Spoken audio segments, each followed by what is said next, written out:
Ô Silvio, eu quero te ouvir também. O Caute apontou já algumas hipocrisias nesse discurso do Lula, mas antes deixa eu trazer mais uns trechos aí para rechear o seu próximo comentário. O Lula também afirmou que os ataques do Hamas são indefensáveis, mas destacou que nada justifica o genocídio em curso em Gaza. Os atentados terroristas perpetrados pelo Hamas são indefensáveis sob qualquer ângulo, mas nada, absolutamente nada, justifica o genocídio em curso em Gaza. O povo palestino corre o risco de desaparecer. Só sobreviverá como um Estado independente integrado à comunidade internacional. Esta é a solução defendida por mais de 150 membros da ONU, reafirmada ontem aqui, nesse mesmo plenário, mas obstruída por um único veto. Bom, e num cenário global, Lula também reforçou que os mais ricos devem pagar mais impostos do que os trabalhadores, garantindo justiça fiscal e ajudando a reduzir as desigualdades entre os países. A comunidade internacional precisa rever suas prioridades, reduzir os gastos com guerras e aumentar a ajuda ao desenvolvimento, aliviar o serviço da dívida externa dos países mais pobres, sobretudo os africanos, e definir padrões mínimos de tributação global para que os super ricos paguem mais impostos que os trabalhadores. Agora sim, Silvio, também quero te ouvir o que te chamou a atenção nesse discurso do presidente Lula na manhã de hoje na Assembleia da ONU. Paula, eu vou me ater então a alguns pontos que desse trecho destacado, né? Eu acho que o Caute já tratou de outros, para que a gente consiga fragmentar tudo o que aconteceu hoje na ONU, e eu estou ansioso para ouvir a Ana Paula Henkel, que eu acho que quem está na melhor posição para tratar deste assunto no dia de hoje.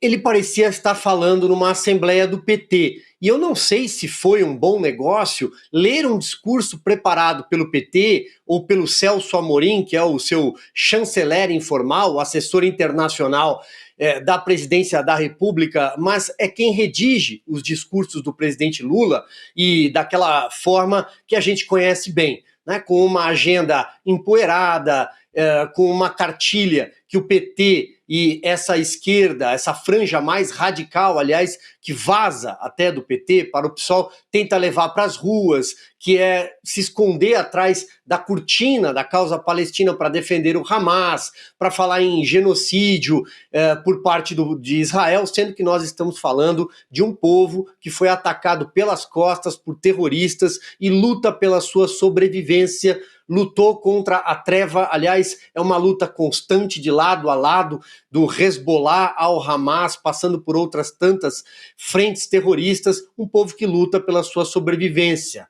Então, eu acho que o Lula fez um discurso de petista. Queria acrescentar, e vou me ater a esses pontos, para não exceder o meu comentário. Paula, eu acho que não é bom negócio também defender a Venezuela e Nicolás Maduro nesta hora, em que os Estados Unidos já deixaram claro que não vão frear a tentativa de combater o narcotráfico neste continente, na América Latina sobretudo. E a Venezuela é só o primeiro passo. Outros países que já podem ser classificados como narco-estados também podem sofrer consequências. E o Brasil que se cuide. Eu também estou curiosa para ouvir a Ana, mas vamos fazer um giro aqui ainda sobre as falas do Lula. Piotto, também quero te ouvir, uma fala aí repleta de desconexão com a realidade. A gente vê ali o Lula elegendo alguns inimigos globais, né? As big techs, também os super ricos de novo no discurso do presidente Lula, incluindo também o governo dos Estados Unidos, várias críticas aí ao governo americano, as últimas sanções também, a questão do poder judiciário, né? Que ele falou da independência e da soberania nacional. Antes da gente trazer a fala do presidente Donald Trump, também queria te ouvir sobre o que disse Lula. Vou rapidamente, Paula. O Lula defendeu censura, não é novidade para nós. Defendeu leniência com o tráfico e ditaduras, também não é novidade para nós. Quando ele diz assim, não podemos fazer a equiparação, como o Caute lembrou, da criminalidade e o terrorismo. E faz o quê? porque a técnica, o método dele no Brasil não está funcionando. O que fez Donald Trump logo depois, no discurso seguinte, demonstrou que sim, o quanto tinha de droga num navio que foi afundado, numa embarcação que foi afundada pelas Forças Armadas no mar, como ele disse, nos mares da Venezuela, ali, né, muito próximo ao Caribe, e o quanto aquilo representaria de droga e de pessoas americanas que poderiam morrer, ou seja, de americanos que poderiam morrer, de pessoas nos Estados Unidos que poderiam morrer. O Lula, não vamos equiparar. O governo americano quer tratar o PCC exatamente como uma organização terrorista e hoje é o grande problema brasileiro. O crime organizado. Entre essas organizações, o PCC, o Comando Vermelho e por aí vai. Para você ter uma ideia, qual é exatamente a posição do governo em relação a isso? Quais são as medidas do governo para combater o crime organizado?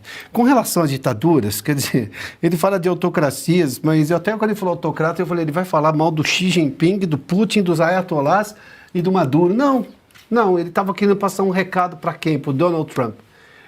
Sabe, é uma desconexão com a realidade, mas é o seguinte, naquele mundo globalista de uma ONU que já perdeu a razão de existir, porque é falida do ponto de vista dos princípios que a fundaram lá em 1945, para esta ONU, aqueles globalistas que vivem, diplomatas que vivem em Nova York, subsidiados pelos povos dos países os quais eles representam, ali vai ter aplauso. Compara depois o silêncio e a tensão, a apreensão daqueles diplomatas em relação ao discurso de Donald Trump. Ou seja, o que era esquerda festiva, o globalismo festivo no discurso do Lula, porque obviamente não para em pé, você não vai denunciar a Venezuela, você não vai denunciar o que acontece na Nicarágua, você não vai denunciar Cuba. De novo, aquela pergunta das mais óbvias, aquele comentário dos mais óbvios, a comparação mais óbvia. São os cubanos que querem entrar nos Estados Unidos ou os americanos que querem migrar para Cuba? Essa é a questão. De que lado vem? Então, vamos lá. O discurso não parava em pé. Discurso de censura, né? Leniência com crime, enfim, essas coisas todas, e com ditaduras. Aí ele diz assim, naquele momento que ele está falando de Gaza, não, sob nenhum aspecto pode se permitir. Aí ele chama de genocídio. Genocídio é política de Estado contra uma etnia, não é isso. Ele não defendeu em nenhum momento, libertem os reféns. Aliás, a Giorgia Meloni, que deve falar amanhã, já disse numa entrevista hoje em Nova York que não tem Estado da Palestina, não tem apoio, enquanto não libertarem os reféns. Foi o que Donald Trump também disse. Porque qual foi a razão desse conflito de Israel com o Hamas? Aquele ataque terrorista, aquele ataque desumano, crime internacional contra civis. E, obviamente, também a consequência de levar sequestrados civis, famílias inteiras. E aí não se discute esse ponto, ele fala de genocídio. Quer dizer, para aquele globalismo, Lula é um sucesso, pode falar bobagem que for, como é aqui para essa esquerda, que foi nas manifestações do último domingo. Mas não para em pé. Aí vem um discurso sério, duro, e que demonstra a hipocrisia do que se tornou a ONU hoje, denuncia todos os abusos da ONU, aliás, não foi de hoje que a gente denunciou o que acontecia em Gaza também, instalações ali próximas da ONU que eram usadas, ou seja, por terroristas do Hamas. Quer dizer, a ONU precisa prestar contas sobre isso, e Donald Trump jogou tudo isso na cara de todos aqueles diplomatas. Acho que isso ficou muito claro, e também falou da Europa, mas a gente trata desse assunto depois, né? Ana, dá para a gente dizer que o discurso do Lula ali mostra que ele realmente ainda não entendeu o recado de todas as sanções do governo americano voltadas às autoridades brasileiras? Antes de entrar em Donald Trump, segura essa. Eu vou segurar, porque tem muita coisa para a gente falar de Donald Trump. Entendeu sim, Paula.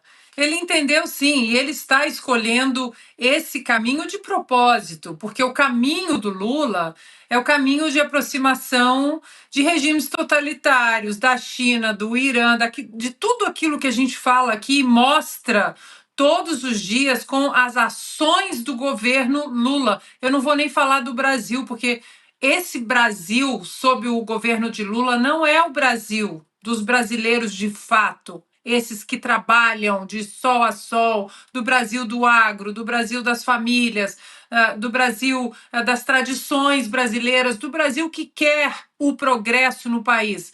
Então, ele sabe muito bem disso, Paula. Agora, um falatório, assim, é inacreditável. Eu só queria levantar aqui duas palavrinhas. Eu posso ter ouvido errado, mas já que o Augusto não está aqui hoje, depois a gente passa para ele, mas eu tive a impressão de que o Lula disse misoginia e xenefobia. Posso estar errada, mas eu ouvi um xenefobia ali. E aí, aquele falatório todo sobre agressão, a soberania, ele falando da Magnitsky, e a gente vai repetir aqui para sempre também. Se eles vão repetir uma mentira para sempre, nós vamos repetir uma verdade para sempre. A Magnitsky, a aplicação da Magnitsky, das sanções Magnitsky, dos vistos para a entrada aqui nos Estados Unidos, não tem absolutamente nada a ver com a soberania no Brasil. Tanto que os bancos no Brasil, Banco do Brasil, Caixa Econômica, quem quer que seja, eles podem simplesmente dizer para os americanos: nós não vamos seguir as sanções da Magnitsky. E tá tudo bem. Se outras sanções forem aplicadas, porque esses bancos fazem parte de todo o contexto, de toda a malha financeira no mundo, isso aí são outros 500, mas liberdade para falar, nós não vamos aplicar as sanções aqui no Brasil, porque de acordo com o nosso presidente, isso é um ataque à nossa soberania. Tudo bem. Agora, a falta de noção de elevar Cuba daquela maneira, com o secretário de Estado, Marco Rubio, ali, e várias vezes aqui nos Estados Unidos, outras câmeras, as TVs tinham outras câmeras nas autoridades americanas, o Marco Rubio, com a caneta na mão e anotando, fazendo várias anotações durante o discurso do Lula. E o Lula quer exaltar Cuba diante de um filho de imigrantes cubanos que cresceu sabendo da opressão do regime ditatorial de Cuba. É praticamente dizer: eu vou falar essa bobagem aqui e eu vou chamar vocês de idiotas. O secretário, um dos homens mais importantes do mundo depois de Donald Trump, é hoje um cubano, um filho de imigrantes cubanos, o secretário de Estado, Marco Rubio. E outra coisa para finalizar, Paula, é impressionante a falta de discernimento, de noção, de postura. Falavam tanto do presidente Bolsonaro, que ele não tinha postura presidencial e aquilo que faltava, né? Aquela pose. Enquanto Donald Trump estava falando, e ele mencionou o nome do Brasil, já vamos falar disso, o Celso Amorim e o Lewandowski, eles tiveram que cutucar o Lula. Olha lá, tá falando da gente. E o Lula ali, a outra deslumbrada do lado dele ali também. Ou seja, eles não estão nem aí para o Brasil, Paula. Não é que eles não estejam nem aí para os Estados Unidos, porque isso a gente já sabe, já que eles fazem parte de uma malha ideológica que odeia a liberdade e todos os pilares da liberdade e da civilização ocidental que os Estados Unidos representam como nação. Isso aí já é sabido. Eles não estão nem aí, é para o Brasil.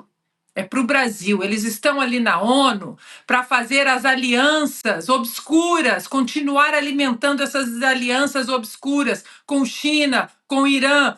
E não custa lembrarmos, né, que ali, diante de todos, diante do mundo, o Lula ele é persona non grata para Israel.